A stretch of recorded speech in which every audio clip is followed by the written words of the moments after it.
விசுநாமத்தில் வாழ்த்துகிறேன். கர்த்தரை ஆசீர்வதிப்பாராக. ஹல்லேலூயா, ஹல்லேலூயா. தேவநாமம் உயர்ந்திருப்பதாக. நாளில் ஆண்டவர் இந்த 25ஆம் ஆண்டு முழுவதும் நம்மை காத்துட்டு இந்த புதிய ஆண்டுகளாய் பிரவேசிக்கக்கூடிய கர்த்தர் கிருபை புஸ்தகத்தை தந்திருக்கிறாரு. அநேகம் கிடைக்காத பாக்கியம், நாளை காணும்படியான பாக்கியத்தை கர்த்தர் நமக்கு கொடுத்திருக்கிறபடியினாலே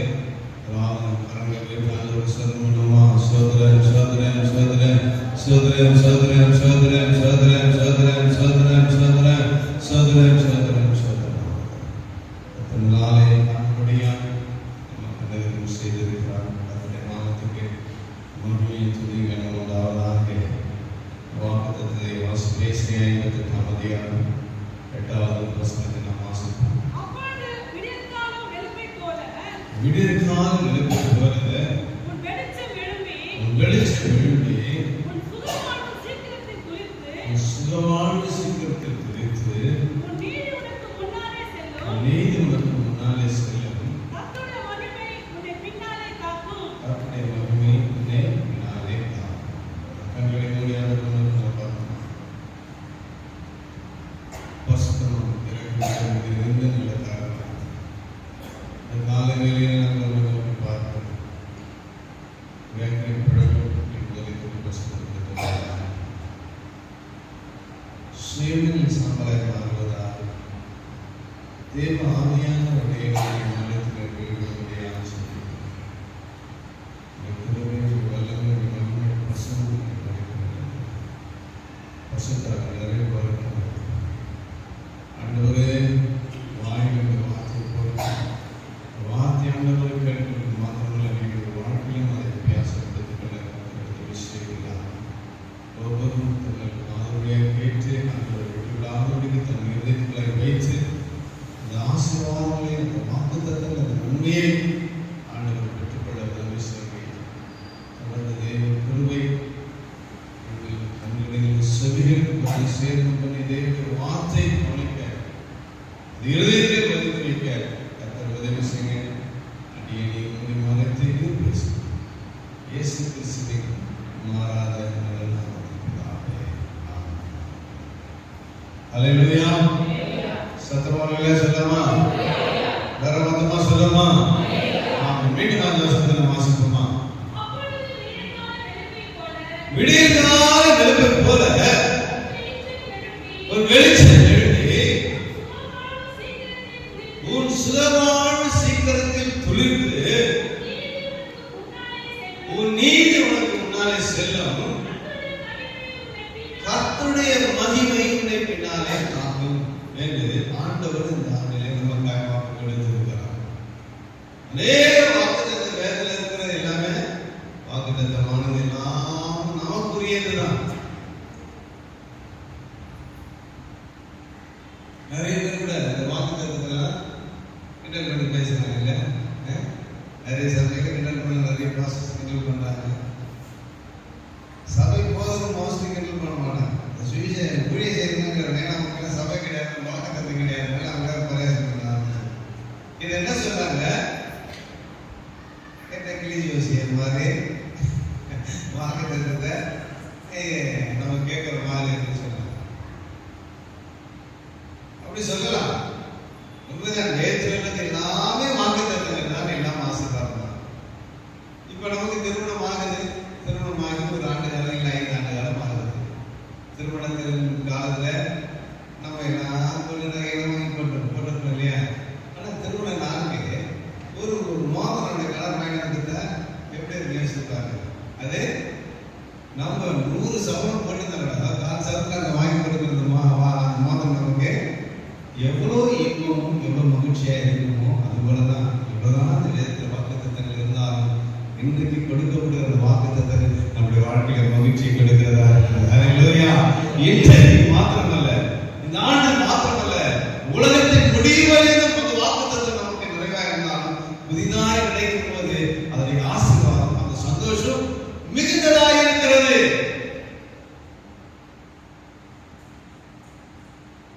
அதான் தேவன் நமக்கு கொடுத்திருக்கிற வாக்குத்தத்தம். அதனால பலர், அதாவது செஞ்சாலும் தப்பு, செய்யலாம் தப்புன்ற மாதிரி இது எல்லாவற்றுக்கும்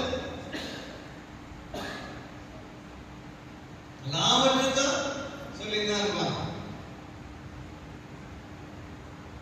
அதிகாரத்துல பசுதாயிட்டாங்கன்னா செத்து போன சபைங்க. இன்னைக்கு எல்லா சபையும் பசுதாயிட்டா சபையில் அந்நிய பாஷை பேசப்படாது. அங்க அந்நிய பாஷை பேசுறதுனா சபை, நீ அந்நிய பாஷை பேசினா இது திருச்சபை இல்லை, சபையில அந்நிய பாஷை பேசக்கூடாது. நீ வீட்டில் போய் பேச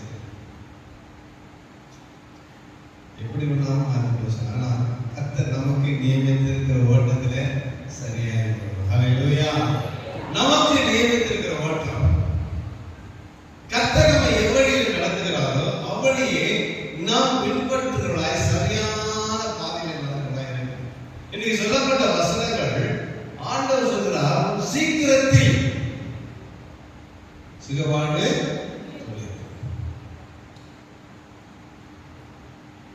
அப்போ நிறைய நம்ம செடியெல்லாம் நடக்கும், நிறைய செடி நிறைய மரங்கள்லாம் நடக்கும்.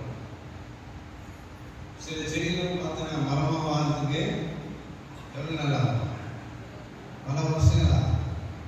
ஒரு சில செடியெல்லாம் சீக்கிரமாய் வளரும். அதனுடைய தன்மை இப்ப நிறைய இடங்களை பார்க்கும் போது நம்ம பைபிள்ல கூட பனை மரத்துக்கு ஒப்பனையாய் சொல்லப்படுகிறார். பனைமரத்துடைய ஆசீர்வாதம் அதிகமானாலும் அது உயர வரக்கூடியதா இருந்தாலும் அந்த பனைமரத்துடைய நன்மைகள் தெரியும். ஏன்னா பனைமரத்துல நம்ம அதனுடைய நீர் பாய்ச்சல அதனுடைய தண்ணீரை அதுவே உறிஞ்சிக்கொள்ளும். எவ்வளவு ஆழத்தில் நம்ம உறிஞ்சிக்கணும், அப்படிப்பட்ட தன்மை அதுக்கு உண்டு. அதனால நம்மளாம் எப்படி இருக்குன்னு சொல்றாரு, பனைமரத்தை போல உன் பிள்ளைகள் எல்லாம் அப்படிதான் ஒலிவு மர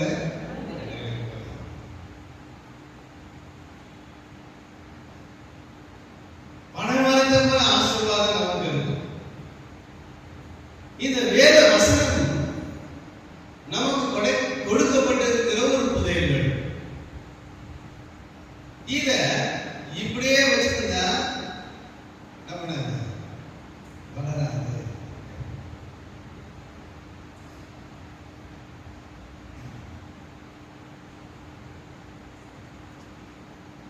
அதுக்கு நீர் பாய்ச்சணும். நீர் பாய்ச்சிற நேரத்துல நிறைய மரத்துக்கும் சில மரத்துக்கு கீழேயும் போயிடும், ஆழத்திலும் போயிடும். சில தண்ணீர் பறவை மரத்தை சுற்றி வெளியும் போகும். மற்ற நாள்லாம் அந்த உள்ளுக்குள்ள இழுத்து இருக்கிற அந்த தண்ணியெல்லாம் நாம தான் இழுத்து. வாரந்தோறும் கர்த்தர் இன்றைக்கு தண்ணீரை ஊற்றிக்கொண்டே இருக்கிறார். ஹல்லேலூயா. நிறைவாக ஊற்றுகிறார். ஊற்றப்படுகிற இந்த தண்ணீர் ஜீவ வசனமாகி இந்த தண்ணீர் ஊற்றப்படும் போது மரத்துக்கு போகிறது, மரத்தை சுற்றிலும் இருக்கிற பறவை போகிறது. ஆனா மற்ற நாட்களே அதை நாம உறுதி எடுக்கணும். இன்றைக்கு மாத்திர வேகத்தில் மற்ற நாட்களுக்கு சென்று எடுக்கிறது ரோஜனமற்றது.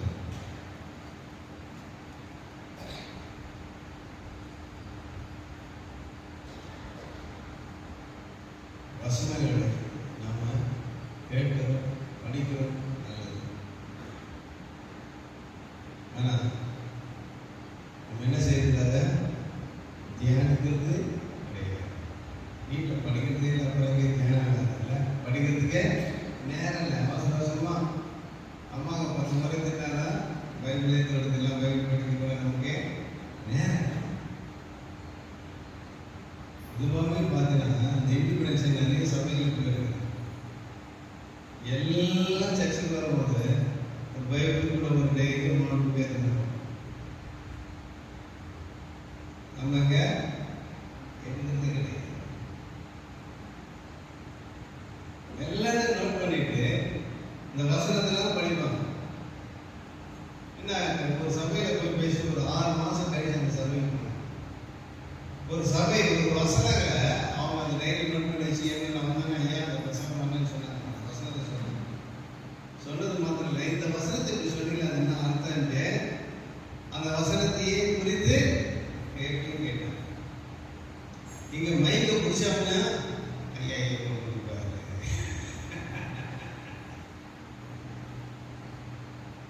அப்படின்னு எண்ணங்கள் நமக்கு மாறும். வசனத்தை என்ன பண்ணா குறிப்புகள் எடுக்கணும். எடுத்து அந்த வசனம் ஐயா சொன்னாரெல்லாம் கரெக்டா சொன்னாங்க, தப்பா சொன்னாங்க, நீங்க ஆராய்ச்சி பண்ணி பார்க்கணும். இந்த ஆசீர்வாதம் நமக்கு வரமா? இந்த வசனத்தின்படி சொல்லி இருக்கிற வசனத்தின்படி நம்ம தியானிக்கும் போது இப்படியெல்லாம் இருந்தால் அந்த ஆசீர்வாதமா என்பதை நம்ம சிந்திக்கணும். ஏதோ ஆசீர்வாதத்தை கொடுத்தாரு, ஏதோ வாங்கிட்டு போயிட்டோம் அப்படின்னு இல்லை. இந்த அரிசி வாங்கிட்டு போகும்போது கருப்பாருல மூச்சையில் உழுது மாதிரி எல்லாம் அதனுடைய விதைகள் என்னன்னா எல்லாம் செதுக்கிட்டு போயிடும். நல்ல நேரத்துக்கு போகும்போது கொஞ்சம் தான் போகும்.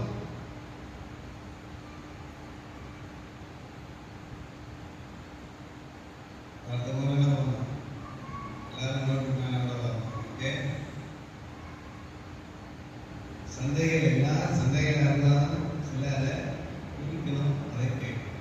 இதுதான் நீங்க வேதத்தை எந்த அளவுக்கு வளர்ந்திருக்கிறது என்பதற்கான அடையாளமாகவும் இருக்கிறது. கர்த்தர் நிச்சயமாக ஆசீர்வாதம். பாருங்க, சொல்லப்பட்ட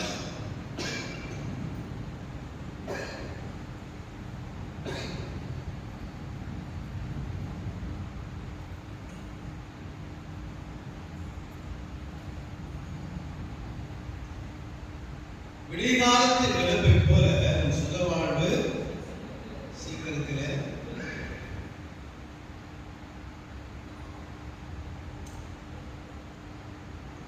இப்ப சுக வாழ்வு சீக்கிரத்தில் துளிர்க்கணும்னு சொன்னா நம்முடைய வாழ்க்கையில ஒரு அற்புதமான நல்ல எதிர்காலம் நன்மையான காரியத்தை வரணும்னு சொன்னா நம்ம என்ன செய்யணும்?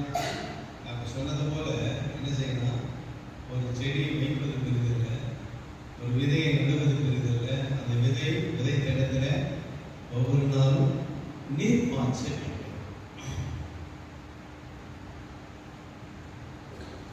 அது நீர் பாய்ச்சலன்னா அது துளிர்விட ஆரம்பிக்கும்.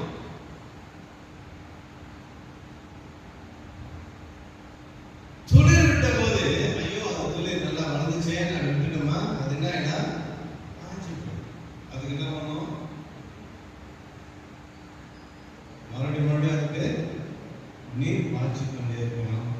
என்னது சொல்லணும்? நம்ம அது கொடுத்துவாங்கன்னா அதுக்கு ஏது ஊட்ட சத்தம் கொஞ்சம் கொடுக்கணும்.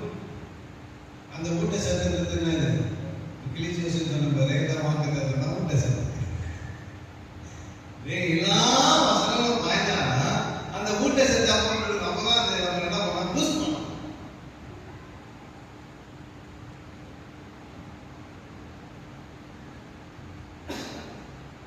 இந்த ஊட்டச்சத்து அப்பப்போ மாசத்துக்கு ஒரு முறை வாக்குத்தத்தலுக்கு ஒரு பூஸ்ட் கொடுத்து ஊட்டச்சத்து கொடுத்துன்னா எரு போட்டுக்கிட்டே இருக்கு. அப்போ ஒவ்வொரு வாரமும் ஒவ்வொரு ஊழியக்காரங்க என்ன பண்ணிட்டு இருக்காங்க? தேவ வசனத்தை நீர் பாய்ச்சி கொண்டு இருக்கிறாங்க. அப்பொழுதுதான் இந்த மரமானது வளரும். அந்த ஊட்டச்சத்துல மத்த பெற்றால் போதாது, நீர் பாய்ச்சிக்கிறதையும் நம்ம வாசிப்போம். உபாகமத்தின் புஸ்தகம் 6ஆம் அதிகாரம் 1வது வசனம்.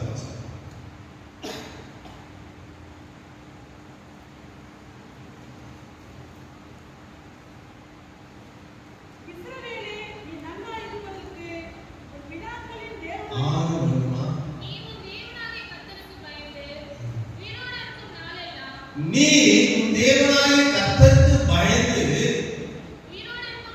உயிரோடு இருக்கும் நாளெல்லாம் நீயும் உன் குமாரனும் உன் குமார்த்தியும் நான் உனக்கு விதிக்கிற அவருடைய எல்லா கற்பனைகளையும் கட்டளைகளும் கை கொள்ளுகிறதுனாலே உன் வாழ்நாள் நீடித்திருக்கும்.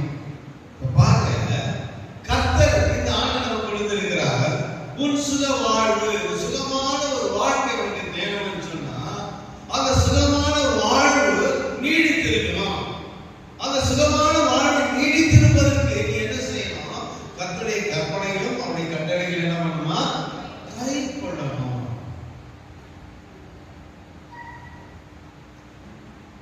எப்ப அந்த பைபிள்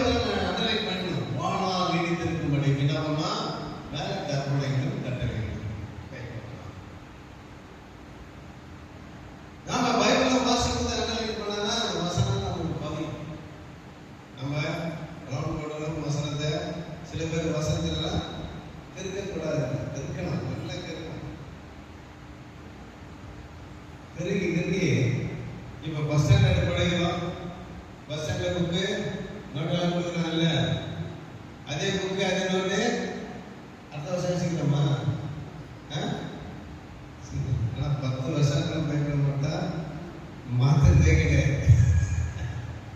கிழிஞ்சு போன கந்தலாம் நம்ம நல்ல பென்சில் எடுத்து வேணாம் இல்லைன்னா அதில் டாட் கலர் பென்சிலை வாங்கி டாட் பண்ணுங்க. பண்ணா அடுத்த முறை நீங்க நான் பண்ண பிரசங்க ஒரு ஞாபகம் இருக்குது இல்லை அந்த வசனம் உங்களை பூஸ்ட் பண்ணுன்னா அதை படிக்கும் போதெல்லாம் அந்த பேப்பர் திரும்பும்போது 4 பேப்பர் திரும்ப அந்த ரெட் லைனு கிரீன் லைனு அதை நம்ம எந்த மார்க் பண்ணிருந்தாலும் நம்ம ஸ்டாப் பண்ணணும். அது என்ன சொல்லுது அந்த வசனம் அப்படின்னா இப்படிதான் மைனலைட் பண்ணி கட்டளை கை கற்பனை கை கொள்வதனால வாழ்நாள் நீடித்திருக்கு. நம்முடைய வாழ்நாள் நீடித்திருக்குன்னு சொல்லலாம். ஆண்டவருடைய கற்பனை ஆண்டவர் நமக்கு கற்பனை கொடுத்திருக்கிறார், கட்டளை கொடுத்திருக்கிறார். அவர் செய்ய வேண்டியது என்பது கற்பனை, கட்டளை என்பது நமக்கு போடுகிற சட்டங்கள்.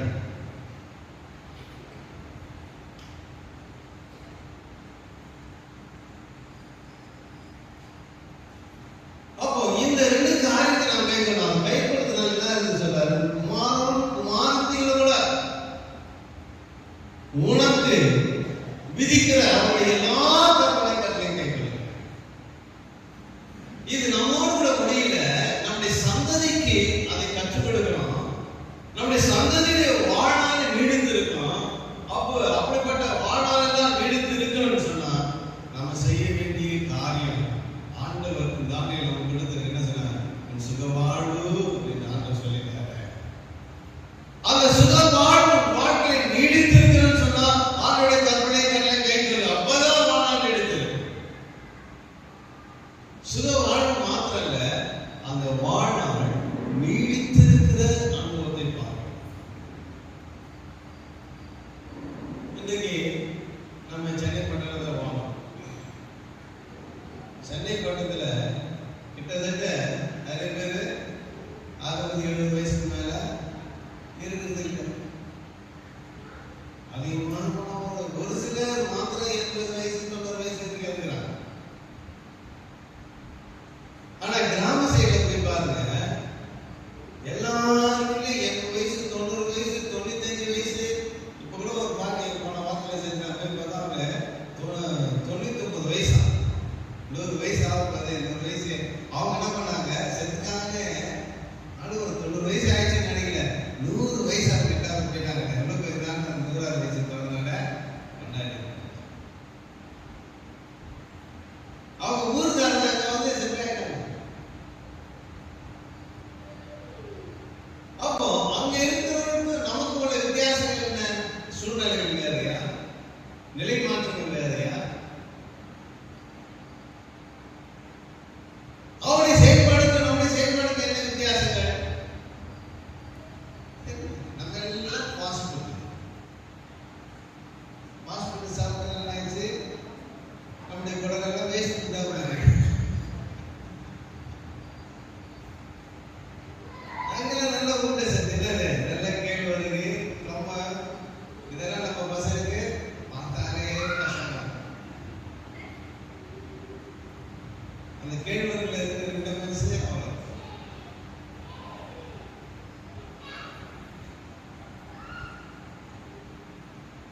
இன்னும் நம்ம செய்யறதுமா வேறதான் பார்த்தீங்கன்னா கம்பல்சரி எல்லாருக்கிட்டே சாப்பாடு போடணும்னு ஒரு களி.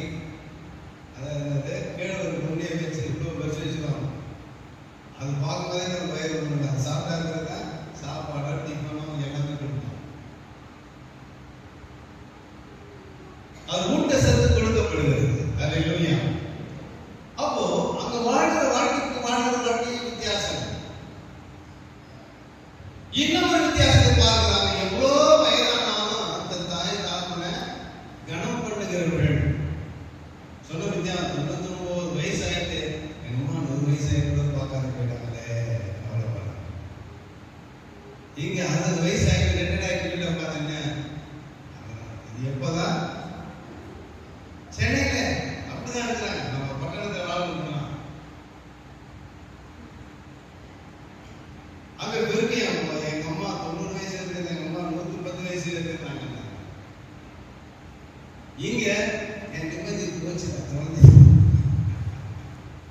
வித்தியாசங்கள் இருக்கலாம். ஆரோக்கியம் குறைவதற்கு உணவு மாத்திரமல்ல, வார்த்தைகள், செயல்பாடுகள் முக்கியமானதாக இருக்கிறது. ஒரு வார்த்தை ஒரு மனுஷனை நோக்கடிக்குமானால் அந்த மனிதனுடைய வாழ்நாள் குறுகி போகிறது. மனசஞ்சலத்துக்குள்ளாய் அவன் மாற்றப்பட்டு அவனை ஒடுக்கப்படுகிற நிலை ஏற்படுகிறது. ஆனா அங்க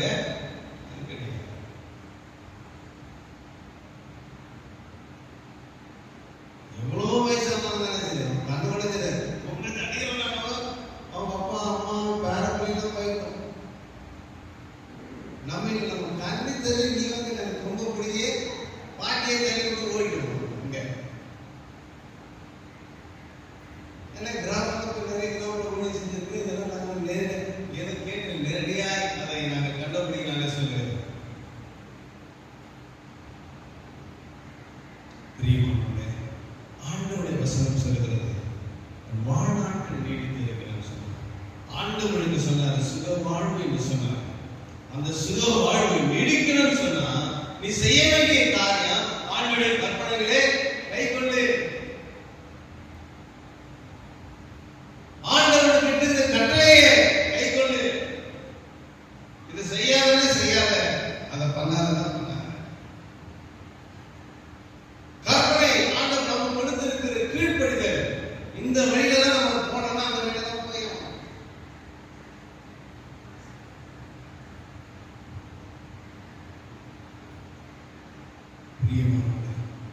ஆண்டவர் இன்னைக்கு நமக்கு சொல்லுகிற ஒரு காரியம் சுகவாழ்வு என்று ஆண்டவர் நமக்கு கொடுத்திருக்கிறார். உன் சுகவாழ்வு புரிந்திருக்கிறது. அது வளர்ந்து வரமாய் மாறணும்னு சொன்னா என்ன செய்யணும்? ஆண்டவருடைய கற்பனையில் கை கொள்ள வேண்டும். அப்படி கை கொள்ளும் போது உன் சுகவாழ்வு நீடித்திருக்குன்னா ஆயுசு நாட்கள் பெருகும். அப்படின்னா நீ செடியால் முளைத்திருக்கிறது அது சின்ன கிளை செடியாய் ஆரம்பிக்கு அது பெரிய மரமாய் மாறும். மாறுவதற்கு அவனுடைய வார்த்தையை நாம் கேட்கிறோம். இங்க ஒரு சில சம்பவங்கள் நடந்ததை நாம் வாசித்து நான் செய்தி முடிக்க ஆசைப்படுகிறேன். வாசிப்போம். தானியேல் புத்தகம் 4ஆம் அதிகாரம் 27வது வசனத்தை வாசிப்போம்.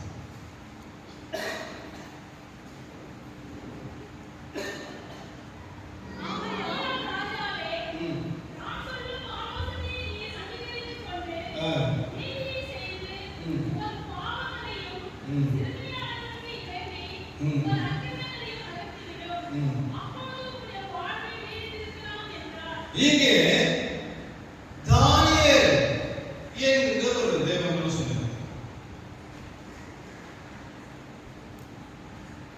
அங்கே பாபிலோனிலே ஆண்டு கொண்டிருந்த நேபுகாத்நேச்சார் சொல்லப்பட்ட ஒரு ராஜாவுக்கு ஒரு சம்பவம் நடந்துச்சு.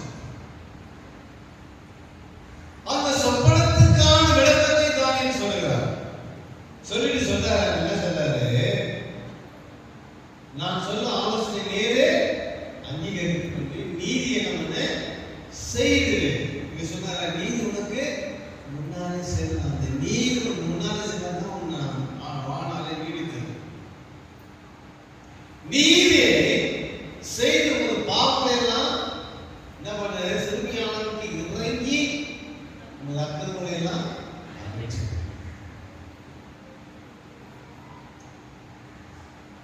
அப்போ ராஜ வாழ்க்கையில் இருக்கிறவர்கள் உயர்ஸ்தானத்தில் இருக்கிறவர்கள் என்ன பண்ணாங்க? சிறுமியானவர்கள் என்ன பண்ணாங்க? ஒடுக்க ஆரம்பிக்கிறாங்க. அப்படிப்பட்ட காரியத்தை நீ செய்யக்கூடாது. உன் பாவத்தை நீ விட்டுட்டு உன் அக்கிரமத்தை விட்டு விலகி சொல்லி அப்படி நீ ஒரு வேலை செஞ்சினா வாழ்நாள் எப்படி இருக்கலாம்? நீடித்து இருக்கணும் அப்படின்னு சொல்றாங்க. உன் வாழ்க்கை நீடிக்கணும்னு சொன்னா இந்த புதிய ஆண்டிலே கர்த்தர் சொன்னார், எனக்கு ஆண்டவர் சுகவாழ்வு தர வேண்டும் என்று சொல்லி நம்ம இஷ்டத்துக்கு நம்ம மனமான பாதையில் வாழ்ந்திருந்தா இந்த வாக்குத்தத்தம் நிறைவேறாது. அப்புறமே அடுத்த வருஷம் வந்துட்டு ஆண்டவர் வாக்குத்தத்தம் கொடுத்தாரு, சுகவாழி வாழ்க்கையில சுகமா இல்லை, ஆரோக்கியமே இல்லை. எப்படி இருக்க சுக ஆரோக்கியம்? கற்பனைகளே கை கொள்ளணும். இரண்டாவது நமக்குள் இருக்கிற பாவங்களை அக்கறை அகற்ற. அதை நாம சுமந்து கொண்டே இருக்குமானால் நம்முடைய வாழ்நாள் நீடிக்காது. என்ன சொல்ல, நீடித்திருக்கலாம். அப்ப இது விட்டாதான் நீடித்திருக்கலாம். அதுக்குள்ள வேற ஒரு கேள்வி நிற்கிறார். அந்த நேச்சாருக்கு நடந்த சம்பவம் அதிகாரத்தில் வாசகம் தெரியும். அவன் பாபிலோன் ராஜ்யத்தின் மேல் நின்று கொண்டிருந்தான். நின்று அவனுடைய கட்டின அரண்மனையெல்லாம் பார்க்கிறான்.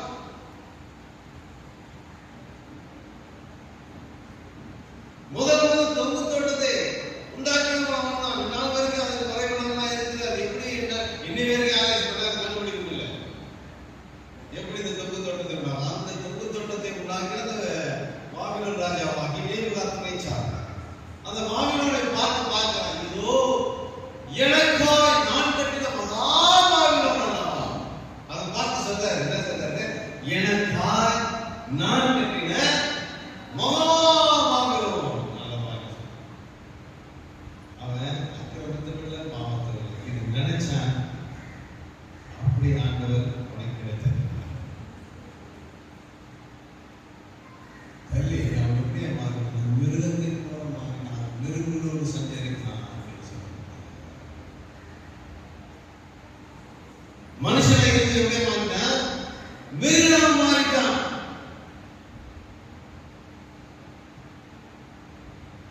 ஏன்னு சொன்னா, ஒரு மனிதன் மனம் திரும்புவதற்கான ஒரு வாய்ப்புகள், ஒரு சந்தர்ப்பங்கள் கொடுக்கப்படுகிறது. அந்த சந்தர்ப்பத்தை சரியாக பயன்படுத்திக் கொள்ளணும். அக்கிரமத்தின் பாவத்திற்கு விளக்க சொல்லுகிறார். நீடித்திருக்கிறேன் சொன்னார். அதை நாம செய்யணும்னு சொன்னா என்ன நடக்கும்? ஒரு மிருகத்துக்கு போய் மாறணும். அந்த அதற்கு மிருகத்துக்கு அந்த பாவத்துக்கு அடிமைப்பட்டவர்களாக மாறிடும். பாவத்துக்கு அடிமைப்பட்டவர்கள் எப்படியா இருக்கிறார்? மிருக குணமுள்ளவர்களாக இருக்கிறார்கள். அவர் என்ன செய்கிறார் என்பது அவருக்கே தெரியாமல் செய்து கொண்டு இருக்கிறவர்கள்.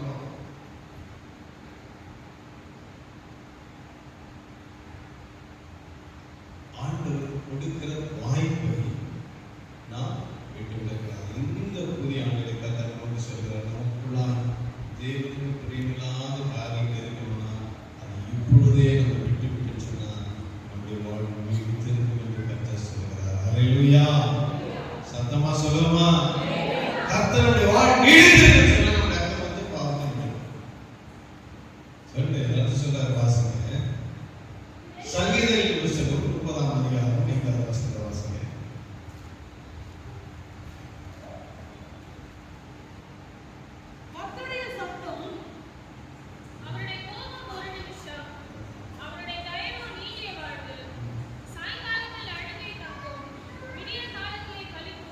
விடியற் காலத்திலே களிப்புண்டாகும் சொல்றாரு பாருங்க. விடியற் காலத்தை வெளுப்பை போல வெளிச்சம் எழுந்து சொல்றாரு. இந்த விடியற் காலத்துல என்ன இருக்குது?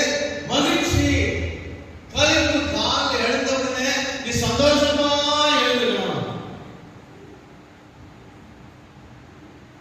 அதான் விடியற் கால வெளிச்சத்தை போல வெளிச்சம் எழுந்துட்டார். விடியற் கால வெளிச்சம். காலையில் எழுந்த உடனே எழுந்திருக்கும் போதுவே அப்பா விடிஞ்சது சந்தோஷம், நம்ம இதெல்லாம் செய்யணும்னு சொல்லி கேட்ட உடனே எல்லாம் பொழுது வந்தது இல்ல, இந்த நாள் எப்படிதான் கடக்க போறோம். ஏன் புஷ் பண்ண போன ஒரு கடைக்காரர் வந்து வெளியே நிற்பாங்க. குளிச்சுட்டு வெளியே போகும்போது தலைக்காரர் வந்து நிற்பாங்க.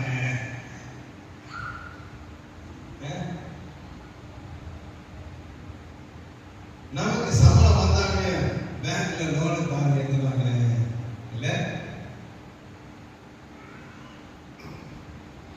அப்போ கருப்பு இல்ல, சந்தோஷம். எழுந்த உடனே ஏண்டா சில பேர் 5ஆம் தேதி வந்து செஞ்சா கஷ்டம். 5ஆம் தேதி லோன் வந்துருப்பேன். 10ஆம் தேதி வந்தா ஒரு நாள் ஒரு கெடுதலை வைத்திருக்கிறோம். எழுந்த உடனே கருப்பு உண்டாகும், சந்தோஷம் உண்டாகும். அதான் விடைகளை வெளுப்பை போல வெளிச்சம் என்று சொல்றார். அப்போ காலையில் எழுந்த உடனே உனக்கு களிப்பு உண்டாகும். எப்போ உண்டாகும்? ஆண்டவர் சொல்றாரு, அவர் கோபம் ஒரே ஒரு நிமிஷம் தான். தயவு எப்படிதான் இருக்கிறது? நீடிய வாழ்வு கர்த்தர் சொல்கிறார். எல்லா கனவை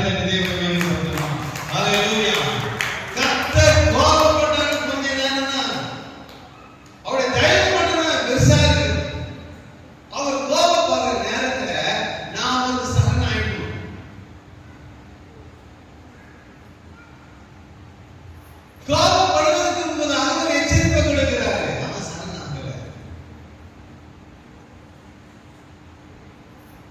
மிருகத்தை போல மாறினான். பிரியமானவர்களே, கர்த்தருடைய கோபம் ஒரு நிமிஷம் தாங்க. அவருடைய தயவு தாங்க நீடிய வாழ்வு, நம்முடைய வாழ்க்கையில் நீடிய வாழ்வு கொடுக்கிறதா இருக்கிறது. அந்த தயவு பெற்றா காலையில் எழுதும் போதே நம்ம மகிழ்ச்சியோட சந்தோஷத்தோட சிரிப்போடு கூட நாம் எழுந்திருக்கும்படியா கர்த்தர் நமக்கு கிருபை செய்கிறவராக இருக்கிறார். ஹல்லேலூயா. உன் அக்கிரமங்களை நீ தூங்கி எழுந்திருக்கும் போது அக்கிரமம் பாவம் எல்லாம் அந்த படுக்கையில போட்டு நீ மட்டும் எழுந்துரு.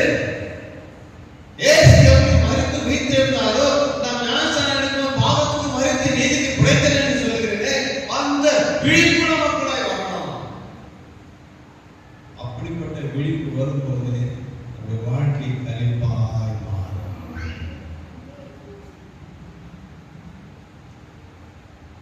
ஆண்டவருடைய தயவு நமக்கு நீடிய வாழ்வு கொடுக்கிறார். சொல்ற போது அதை நாம் நினைக்கணும்.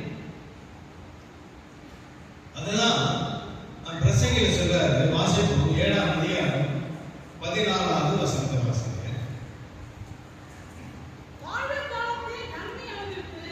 வாழ்வு காலத்தில் நன்மையை அனுபவித்து தாழ்வு காலத்திலே சிந்தனை செய்.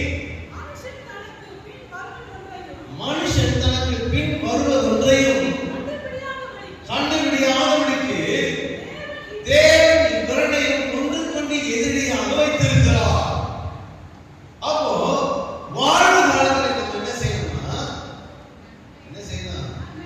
நன்மை செய்யணும். சொல்றாரு ஆண்டவர் ஒரு தரிசனத்தை கொடுத்து சொப்பனத்தை கொடுக்கிறார். சொப்பனத்துக்கு விளக்கத்தை கொடுத்து அங்க கற்பனையும் கட்டளையாக கொடுக்கப்படுகிறது.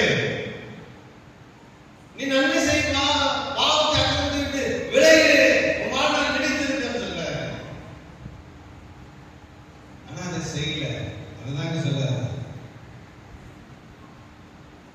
வாழ்வு காலத்துல நன்மை செய்யணும்.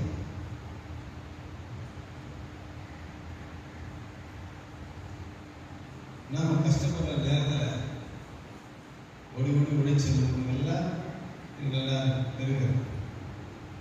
ஒண்ணு நம்ம கஷ்டப்படுற நேரத்தில் நிறைய நேரம் யோசிக்கிறோம்ல. நமக்கு சில பொருட்கள் வாங்க முடியல, நமக்கு வாங்க முடியாம கஷ்டப்பட்டது. யாரெல்லாம் வாங்கும் போது அதுக்கு நமக்கு ஆசையா இருக்கனால நம்மளால வாங்க முடியாது.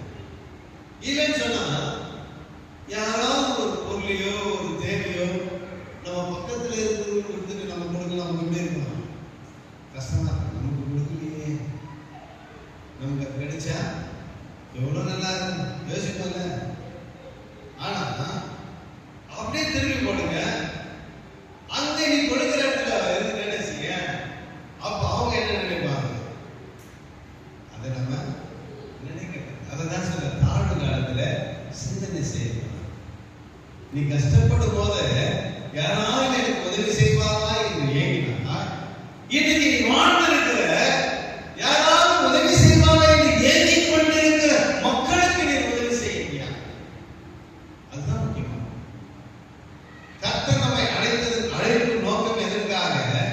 நாம் சுகவாழ்வு கொடுப்பது மாத்திரமல்ல, சுகமாய் வாழும் போது, நன்மை அனுபவித்துக் கொண்டிருக்கும் போது நம்ம என்ன பண்ணலாம்?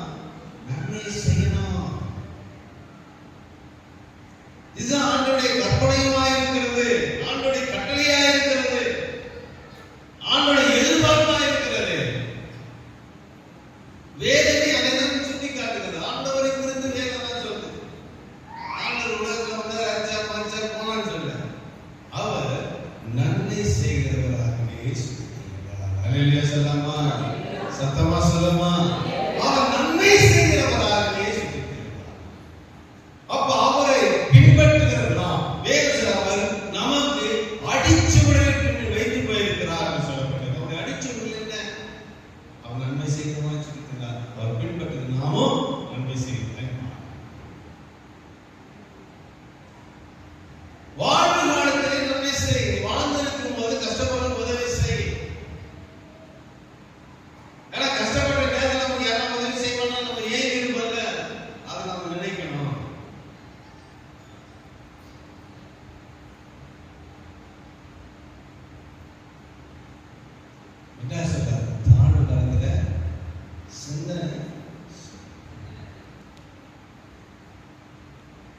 இப்போ ஒரே காலத்துல வாழ்க்கையில வாழ்ந்துக்கும் போது அவன் நன்மை செய்வான். இப்போ தாழ்பட்டான், மிருகத்துக்கு போற மாறிட்டான். இப்போ அவங்க சிந்தனை செய்யறான், ஐயோ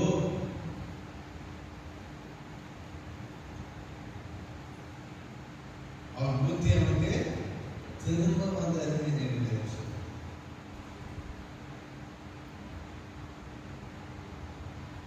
திரும்ப வரும்போது மீண்டும் ராஜ்யத்திலே அதிபதியாக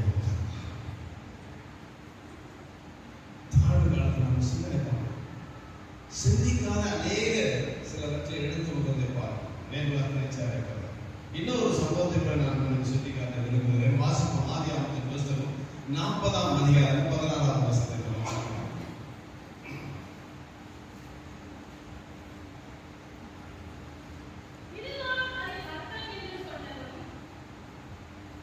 வசனத்தை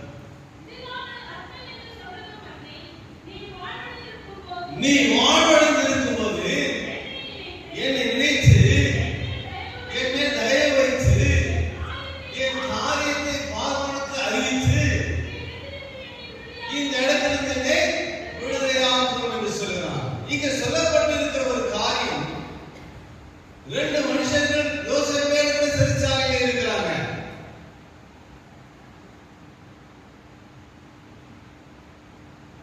ரெண்டு பேரும் வெவ்வேறு சொப்பனத்தை காண்கிறார்கள். அந்த சொப்பனத்திற்கான விளக்கத்தை கொடுக்கிறார். நீங்க 2 நாளுக்குள்ளாக நீங்க என்ன பண்ணுங்க, 3 நாளுக்குள்ள நீங்க ராஜா கிட்ட நீங்க போக மீண்டுமா நீங்க வாழ பார்த்திருக்காங்க, மந்தி விசாரிக்காங்க, நீங்க வாழ போகிறப்பா. இப்ப என்னாச்சு, இவன் தாழ்ந்திருக்கிறான். தாழ்ந்ததுனால இப்ப வாழ வந்துச்சு. வாழ்வுக்கு யார் சொல்றது?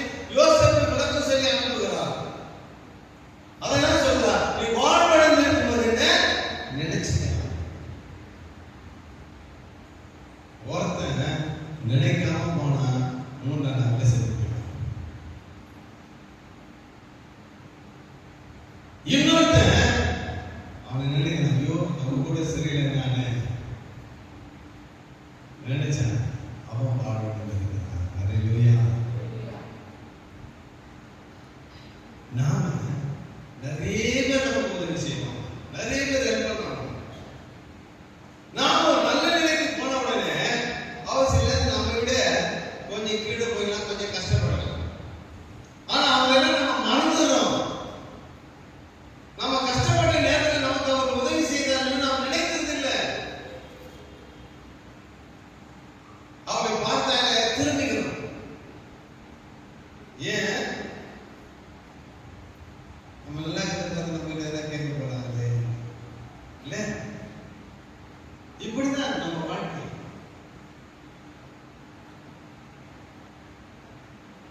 வாழ்ந்திருந்த காலத்தில் நம்ம நினைக்கணுங்க, நம்ம பழைய காலத்து கடந்த காலத்தை நினைக்கலாம். நம்ம கஷ்டப்படுற நேரத்தில் யாரெல்லாம் உதவி செய்தார்கள், யாரெல்லாம் மாறுதல் செய்தார்கள், யாரெல்லாம் நம்ம இடத்துல நண்பர்களா இருந்தாலும் அவங்க எல்லாம் அப்படியே பின்தொடரணும். அவங்கள மறக்க கூடாது.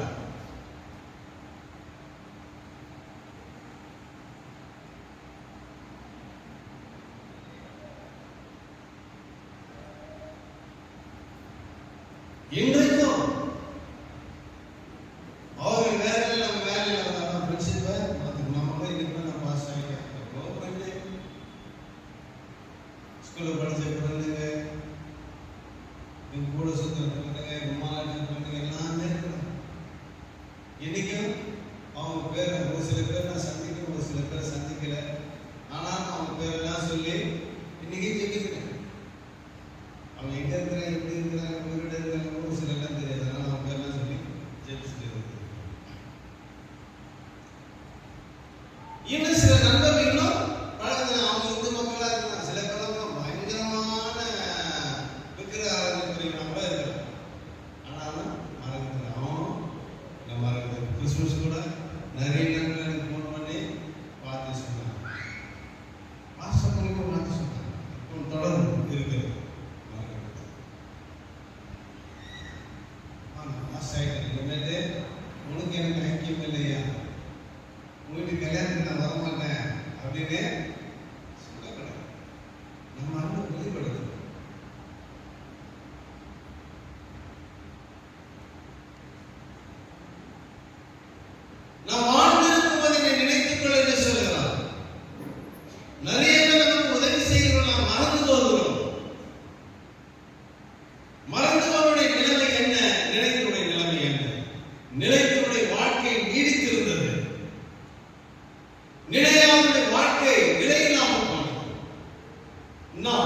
நிலையில்லாத வாழ்க்கைக்குள்ளாய் போனோமா, நிலைத்திருக்கிற வாழ்க்கைக்குள்ளாய் வாழணும். கர்த்தர் நமக்கு என்ன சொல்கிறார்? சுகவாழ்வு உனக்கு கிடைக்கும். நான் சொல்லிட்டாங்க, சுகவாழ்வு கிடைக்கும் என்று நான் பெற்றுட்டு போவதல்ல. ஆண்டவர் சொன்னது என் கற்பனைகளே, என் கட்டளைகளை நீ பின்பற்றணுமா? அப்ப அந்த கட்டளை தன்மை என்ன சொல்லிக் கொண்டிருக்கிறது? அதுதான் இன்றைக்கு நாம் ஆராய்ந்து கொண்டிருக்கிறோம். நீ வாழ்ந்திருக்கும் போது சிறைச்சாலையில் இருந்த அவன் உனக்கு உதவி செஞ்சாங்க. அதை நினைச்சு சில கஷ்டத்தின் மத்தியிலும் அவன் நமக்கு உதவி செஞ்சிருக்கான்.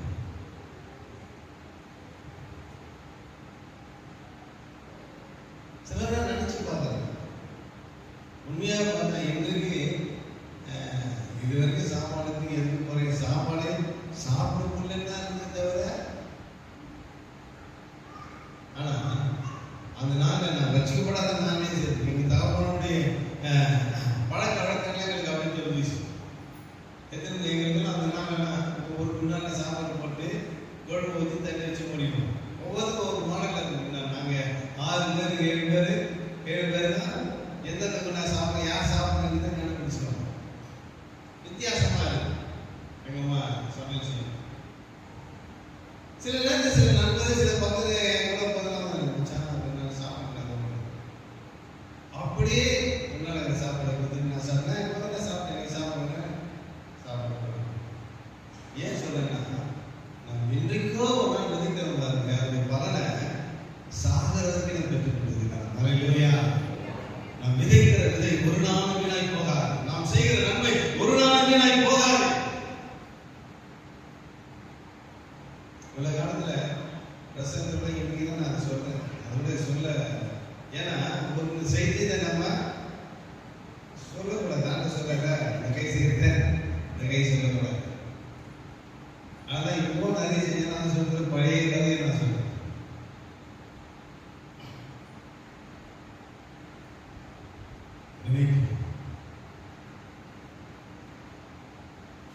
ஏன் சொன்னா, அவர்களும் சில நேரங்களில் அவர்கள் இல்லாத போதே நமக்கு உதவி செஞ்சிருக்கிறாங்க. அதை நினைக்கணும், அதை நினைத்து பாடணும். அதான் ஒரு சகோதரி அழகாய் சொல்ற வாசிப்போம். ரூத் 3ஆம் அதிகாரம் 3ஆவது வசனத்தை வாசிப்போம்.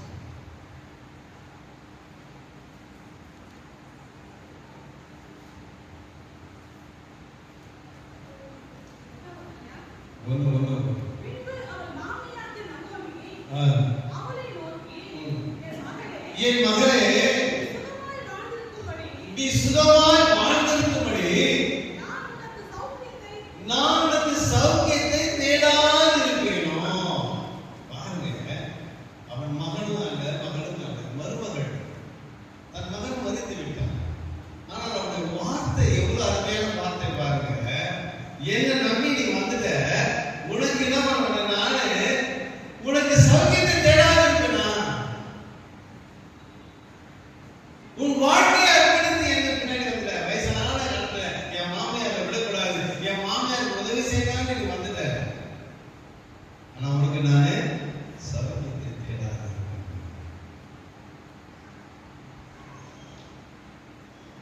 நீ வாழ்ந்திருக்கும் போது என்னை நினைத்துக் கொள்ளும், நினைக்காமல் போனவன். ஆனா நீங்க சொல்லப்பட்டு இருக்கிறது, உனக்கு சௌக்கியத்தை எந்த கேட்டகரியில் நம்ம இருக்கிற மறந்து போகிற நிலையில் இருக்கிறோமா?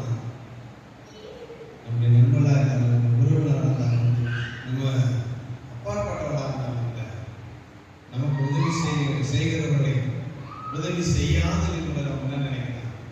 நம்மளுக்கு நல்லதை கண்டிப்பா என்னால முடிஞ்சதை நான் செய்யறேன் என்று சொல்லுகிற அனுபவம் நம்ம விருத்துக்களை நன்மை என்ன சொல்றார்? மகளே, நீ சுகமாய் வாழ்ந்திருக்கிறபடி. ஆண்டவர் சொல்லுகிற மாதிரி அந்த வார்த்தை பாருங்க. உன் சுகவாழ்வு என்று ஆண்டவர் சொன்னார் பாரு, அதே தான் எதிர் சொல்றார். நீ சுகமாய் வாழும்படி உனக்கு சௌக்கியத்தை தேடாது. ஒரு மனிதனுக்கு சுக வாழ்வு வரணும். அந்த வாழ்வு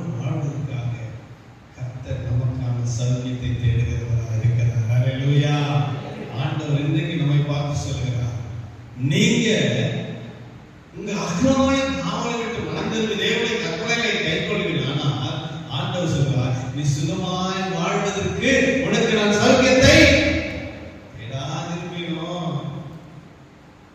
சுகமாய் வாழபடி கர்த்தர் நம்மை அழைத்திருக்கிறார். உனக்கு சௌக்கியத்தை கொடுக்கபடி அழைத்திருக்கிறார். ஒரே ஒன்றுதான் சொல்றாரு, அவர் கற்பனைகளை கைக்கொள், அவர் நியமித்திருக்கிற கோட்பாடுகளை பின்பற்று. இதை தவிர தேவன் நம்மிடத்தில் ஒன்றையும் எதிர்பார்க்கிறதே கிடையாது.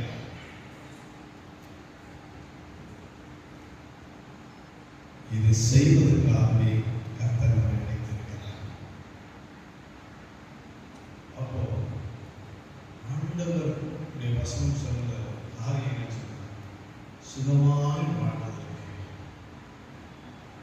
நீங்கள் சுகமாய் வாழ்வதற்கு உங்களுக்கு கர்த்தர் சௌக்கியத்தை கொடுக்கிறவராக எப்பொழுது அவனுடைய கற்பனையை சுகமான சீக்கிரத்தில் துளிர்க்கும் என்று சொன்னார். அந்த சுகமான துளிர்த்து துளிராக அது வளர்ந்து மரமாய் மாறுகிற வரை, ஆண்டவர் வருகிற வரையில் அது பலன் கொடுக்கக்கூடியதாய், தனக்கு மற்றவர்களுக்கு அநேகருக்கு பலன் கொடுக்கிறதாய் மாற கர்த்தர் கிருபை செய்கிறவராய். இது குறித்து சொல்லப்பட்டிருக்கிற வாசிப்பு யோபின் புஸ்தகம் 36ஆம் அதிகாரம் 11ஆம் வசனத்தை நாம் வாசிக்கிறோம்.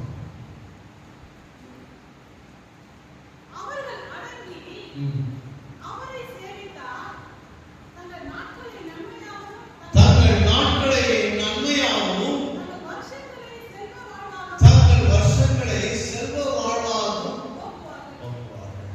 இங்க செல்வ வாழ்வா வாழ வருஷங்கள் எல்லாம் செல்வ வாழ்வா நாட்களை கழிக்க போக்குவரத்து நாட்களை கழிக்கணும்னு சொன்னா என்ன பண்ணா வணங்கி அவரை சேவிக்கலாம். அடங்காம போயிட்டோமா கிடையாது. செல்வ வாழ்வு கிடைக்க முடியாது. உன்னுடைய வாழ்க்கையில செல்வ வாழ்வு நீ கழிக்கணும்னு சொன்னா நீ செய்ய வேண்டிய காரியம் என்ன?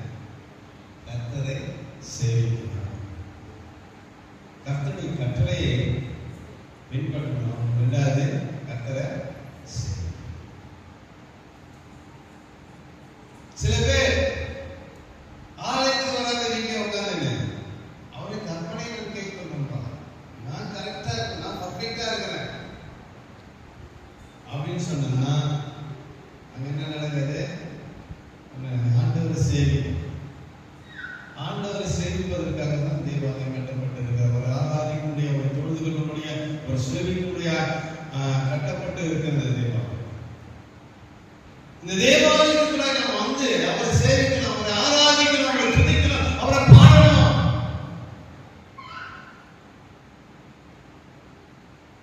எல்லாருக்கும் வந்து நல்ல தவசத்துல எல்லாம் நிறைய கொடுத்து, ஆனா முதல் வாரத்திலேயே வீட்டுட்டான்.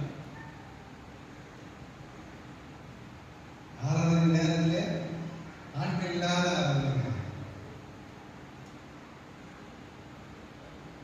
ஆராதனையில நிச்சயமா நாம கலந்துக்கணும். அது மூலத்தில் சொல்லுங்க, அடிக்கடி சொல்லுகிறேன், தேவனை ஆராதிங்க, தேவனை தொழுது விடுங்க.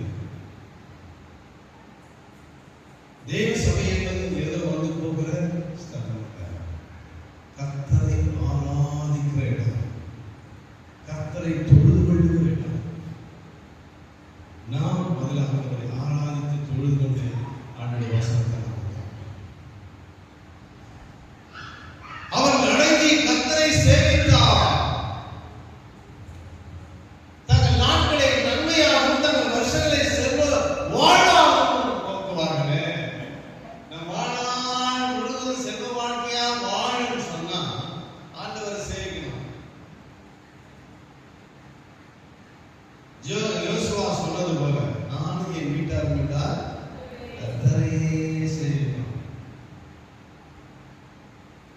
சேவிக்கணும் என்பது வார்த்தை நான் மாத்திரம் அல்ல, நம் அனுபவத்துக்குள்ள நம்ம செயல்பாட்டுக்குள்ள கொண்டு வரணும். வேத வாசிப்பதிலே, ஜெபிப்பதிலே, குடும்பமாய் கூட ஜெபிப்பதிலே இந்த காரியத்தெல்லாம் செஞ்சுட்டே இருக்கணும். தேவ ஆராதனையில் வந்து கலந்துக்கணும்.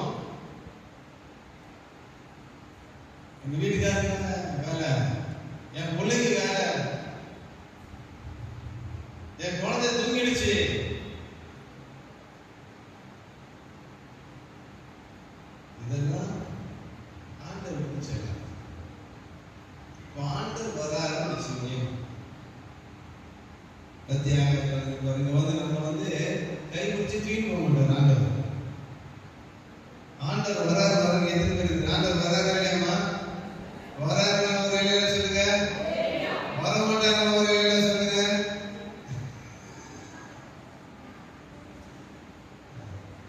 ஆண்டவர் எங்க வராரு சொல்லுங்க. மத்திய ஆகாயத்துல இங்க வரல, பூமிக்கு வரல.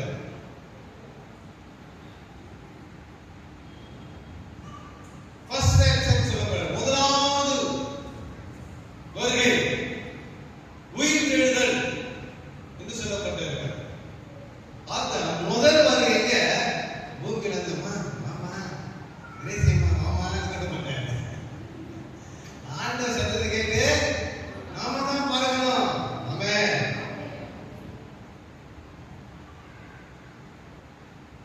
அங்க போயிட்டு என்ன பண்ண முடியாது.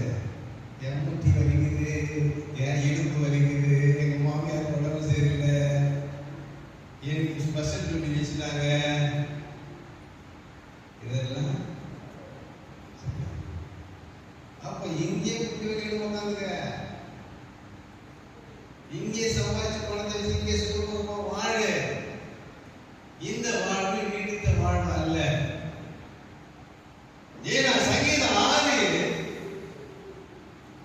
6:23 சொல்றாரு, என் வாழ்வில் எல்லாம் நன்மையை திரும்பி என்னை தொடரும். எங்க நீடித்த நாட்டில் எங்க இருக்குது? கர்த்தருடைய வீடு எங்க? அவ்வளவுதான். இதோ சொல்றாருல யோவான் 14 பிதாவிட்ட நேர வாசகம் பண்ணேன், நான் உங்களுக்காக ஒரு ஸ்தலத்தை ஆயத்தம் பண்ணிட்டேன். அப்ப கிரக பிரவேசம் நடக்கும்போது கிரக பிரவேசத்துக்கு யாராருக்கு அழைப்பு இருக்குது அவங்க மட்டும் தான் போக முடியும். எல்லாருக்கும் அழைப்பு தான் இருக்குது இல்லையா? எல்லாரும் நம்ம கல்யாணம் நடத்துறோம், எல்லாருக்கும் அழைப்பு கொடுக்குறோம். வீடு கட்ட எல்லாருக்கும் அழைப்பு கொடுக்குறோம். அழைப்பு அத்தனை பேர் வராங்களா? அதே மாதிரிதான் இந்த உலகம் முழுவதுக்கும் கிறிஸ்துவுக்கு எல்லாருக்கும் அழைப்பு கொடுக்கப்பட்டிருக்கிறது. ஆனா அந்த வீட்டு கிரக பிரவேசத்துக்கு போகிறவர்கள் யார்? அதற்கான ஆயத்தத்தை செய்து கொண்டிருக்கிறவர்கள். நிறைய சாப்பிட்டு சொல்லுவாங்க, ஃபங்க்ஷன் வச்சோமா அவங்க என்ன நம்ம பண்ணாங்க, நம்ம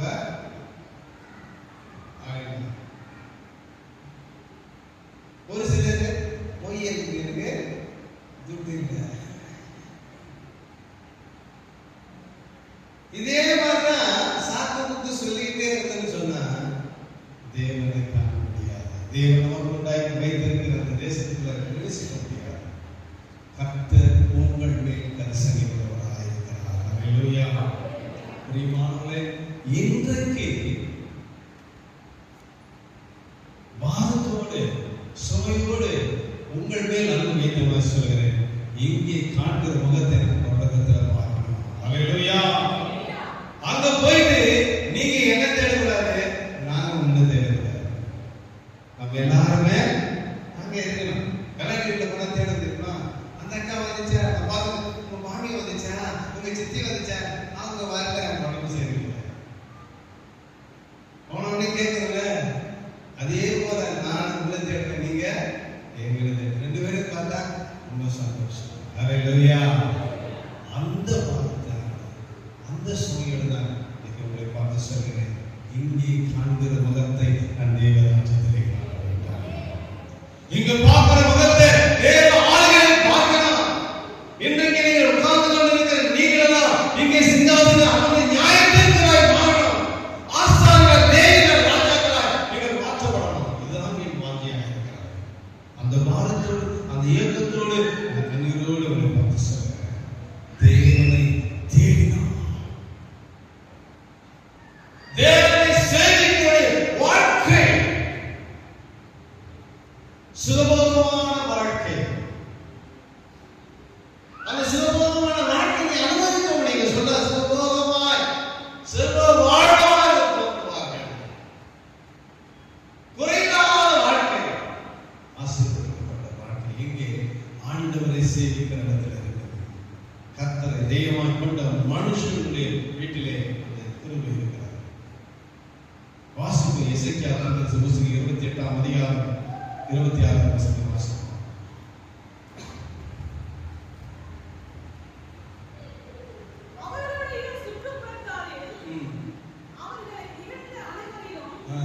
அவர்களுடைய சுற்றுப்புறத்தாரில் அவரை இழந்த அனைவரிலும் நான் நியாய தீர்ப்புகளை செய்யும்போது அவர்கள் அதிலே சுகமாய் குடியிருந்து வீடுகளை கட்டி திராட்சை தோட்டங்களை காட்டி சுகமாய் வாழ்ந்து நான் தங்கள் தேவனாய் கர்த்தர் என்று அறிந்து கொள்வார்கள் என்றார் என்று சொல். உங்களை பார்த்து சொல்ல எப்படி இருமானா வீடுகளை கட்டி திராட்சை தோட்டங்களை நட்டி சுகமாய் வாழ்ந்து தங்கள் தங்கள் தேவனாய் கர்த்தர் யாரு யார் செஞ்சது? கடவுள். சொல்ல தெரியுமா? இந்த முகத்தை அங்க பார்க்கணும். நமக்காய் கட்டி வைத்திருக்கிற அந்த தேசத்துக்குள்ளாய். ஹல்லேலூயா. இந்த சுகவாழ்வு முன்னாடி சொல்றாரு, அவர்கள் சுற்றுப்புறத்தாரில் அவர்களை இழந்த அனைவரும். நிறைய பேர் நம்ம பார்த்து இழந்திருக்கலாம், பரியாசம் பண்ணிருக்கலாம், நம்ம அற்பமா பேசியிருக்கலாம். ஆனா அவர்கள் கண்களுக்கு முன்பதாக நம்ம வீடு கட்டி சுகமா இருக்கும்படி கர்த்தர் நம்மை மாற்ற போகிறார். ஹல்லேலூயா. எல்லா கரங்களை தேவனை மகிமைப்படுத்துமா? எல்லா சிந்தனை கரங்களை. Hallelujah. Hallelujah. Praise the lord. Amen. நம்ம சுகமாய் வாழ்ந்திருக்கிற யாரெல்லாம் நினைக்கிற இவங்களெல்லாம் அவ்வளவுதான், இவங்கள வேஸ்ட், இவங்கள புரோஜனம் இல்லை, யாரெல்லாம் நம்ம பார்த்து சொன்னாங்களோ அவங்களுக்கு முன்னாடி நம்ம வீடு கட்டி சுகமாய் இருக்கும்படி கர்த்தர் மாற்ற போகிறார் இந்த புதிய ஆண்டிலே. அது எப்படி மாறும்? கர்த்தரை கைக்கொண்டு அவரை சேவிக்கிற வாழ்க்கையை மாற்ற வேண்டியிருக்கிறோம். கர்த்தருடைய கற்பனையை கைக்கொள்ளாத அவரை சேவிக்காத வாழ்க்கை அல்ல. நம்முடைய வாழ்க்கை எப்படிப்பட்டதாக இருக்கு? கர்த்தருடைய கற்பனையை கைக்கொள்ளுகிறோமா, அவரை சேவிக்கிறோம். அப்படி சேவித்தா உன்னை யாரெல்லாம் இகழ்ந்தார்களோ, யாரெல்லாம் பரியாசமானார்களோ, யாரெல்லாம் அற்பமா நினைனார்களோ, யாரெல்லாம் உனக்கு நீ தேவையே அவ்வளவுதான் வாழ்க்கை முடிஞ்சுன்னு சொன்னாங்களோ அவங்களுக்கு முன்பதாக நீ சுகமாய் வாழக்கூடிய கர்த்தர் செய்வார். அப்பொழுது நான் நம்பியிருக்கிறது இன்னாலும் அறிவேன். பவுல் சொன்னது போல நான் நம்பியிருக்கிறேன் இன்னாலும் அறிவேன்.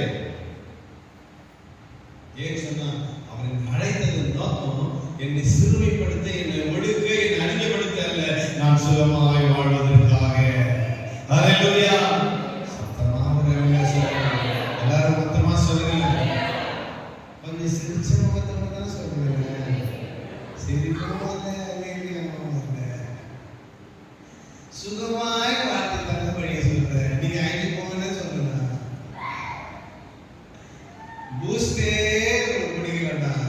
என்ன சில பேர் என்ன பண்ணுது, நீ தான் குடிப்பேன் காரணம்.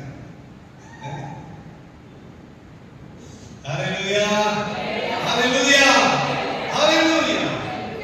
நீ சுகமாய் வாழும்படி கர்த்தர் மாற்றுகிறவராக இருக்க. யாருக்கு முன்பதாக யாரெல்லாம் நம்மை நிந்தித்து பரியாசம் பண்ணாங்களோ அவருக்கு முன்பதாக மாற்றுகிறவராக.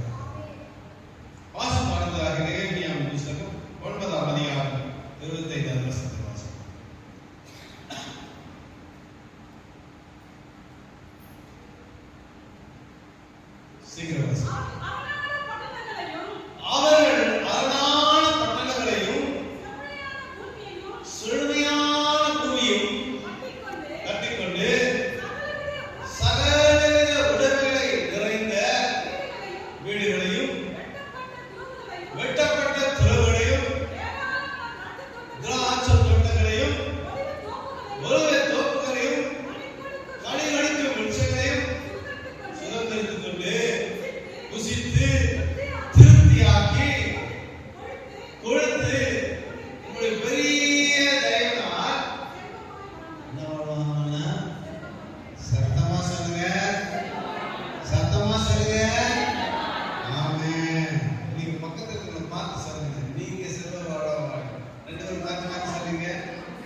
வாழ்வீர்கள். ஆமென். கர்த்தர் இந்த புதிய ஆண்டிலே ஒரு பெரிய மாற்றத்தை கர்த்தர் கொடுக்கிறார். நீங்கள் செல்வ வாழ்க்கை வாழும்படியான ஆசீர்வாத கதவுகள் திறக்கப்பட போகிறது. கர்த்தர் உங்களை அழைத்தவர் உண்மையுள்ளவராய் இருக்கிறார். அவர் உங்களை எதற்காக அழைத்தாரோ அந்த நோக்கத்தை, அந்த திட்டத்தை கர்த்தர் நிறைவேற்ற போகிறார்.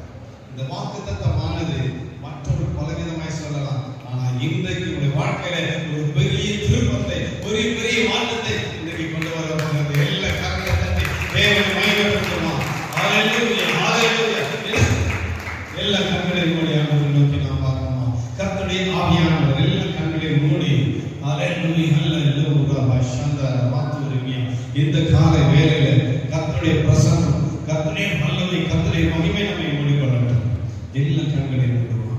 ஓரா பஷந்தர மாத்துரி மீகாரா பஷந்தர ஓரியாமன காதுரி மீச்சுரி மீகாரா சந்தர ஆத்துரியா ரிபிதாரா வாச்சரி மீகாரா.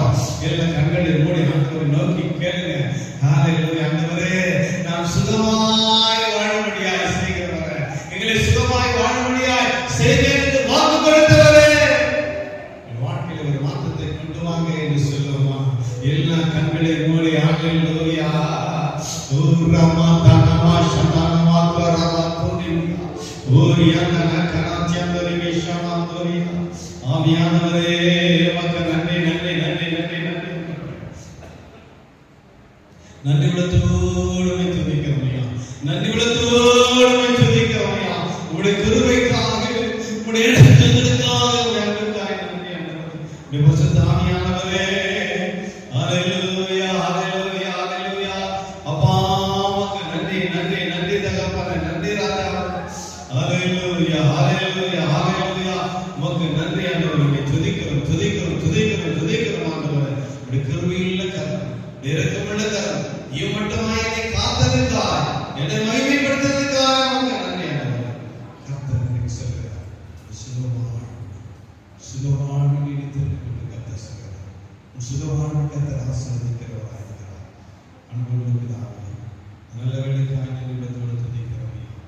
ஆண்டவருடைய கிருபையும் இரக்கமும் அன்பும் பரிசுத்த ஆவியானவரும் மாறாது இருக்கிறார். அப்படிப்பட்ட வாக்குத்தத்தத்தின்படியாக நிச்சயமாய் வாழ்வாய். நினைத்து தரும் மத்தியில்